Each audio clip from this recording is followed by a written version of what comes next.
दुबौलिया क्षेत्र में सरयू नदी का बढ़ने लगा जलस्तर। आपको बता दें कि दुबौलिया विकास खंड के अंतर्गत अति संवेदनशील कटरिया चांदपुर के बंधे के पास से बह रही सरयू नदी का जलस्तर बरसात होने के बाद अब तेजी से बढ़ने लगा है। केंद्रीय जल आयोग अयोध्या के अनुसार नदी का जलस्तर 90.470 पर पहुंच गया है। लगातार सरयू नदी का जलस्तर पिछले 2 दिनों से लगातार बढ़ रहा है। वहीं बाढ़ खंड के अधिकारी लगातार जलस्तर बढ़ने की निगरानी में भी अब जुट गए हैं। तस्वीरों के माध्यम से आप देख पा रहे हैं कि जहां पर ये तस्वीरें सरयू नदी की है, जहां पर अब सरयू नदी का जलस्तर तेजी के साथ बढ़ने लगा है। नदी का जलस्तर बढ़ने के बाद माझा इलाके में बसे लोगों ने बताया है कि पिछले 2 दिनों से नदी का जलस्तर अब तेजी के साथ बढ़ रहा है और नदी का जलस्तर ऐसे ही बढ़ता रहा तो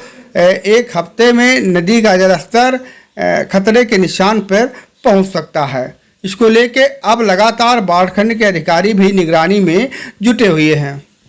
बस्ती जिले के अति संवेदनशील कटरिया चांदपुर बंधे की ये तस्वीरें हैं, जहां पर आप देख पा रहे हैं सरयू नदी का जलस्तर अब तेजी से बढ़ने लगा है। बाढ़ खंड के कर्मचारियों की माने तो पिछले 2-3 दिनों से सरयू नदी के जलस्तर में अब बढ़ोतरी जारी हो गई है।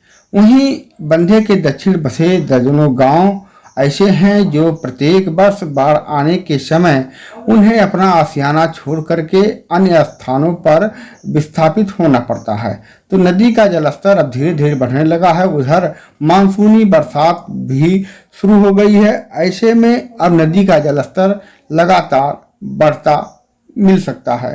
तो ये तस्वीरें आप देख पा रहे हैं, ये तस्वीरें दुबौलिया थाना क्षेत्र की हैं, जहां पर सरयू नदी का जलस्तर बढ़ रहा है और कटरिया चांदपुर बंधे से सट करके सरयू नदी का जलस्तर बह रहा है।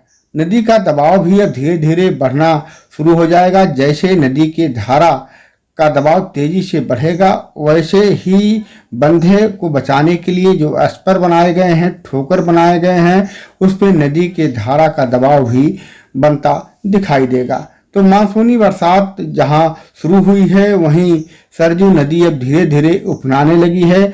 माझा क्षेत्र के किसानों की माने तो किसानों ने बताया है कि नदी का जलस्तर ऐसे ही बढ़ता रहा तो जल्द जो खतरे का निशान है, सरयू नदी खतरे के निशान पे जल्द पहुंच सकती है। नदी का जलस्तर लगातार तेजी के साथ बढ़ रहा है। वहीं हरैया एसडीएम ने आज पहुंच करके निरीक्षण भी किया है और बाढ़ खंड के कर्मचारियों से बात भी की है। वहीं बाढ़ खंड के कर्मचारी लगातार बाढ़ आने के पूर्व बंधे को मजबूत करने के लिए बोल्डर पिचिंग का काम, स्पर निर्माण का काम तेजी से कर चुके हैं। तो ये नदी की धारा थी। ऐसी खबरों को पाने के लिए हमारे चैनल पर बने रहें।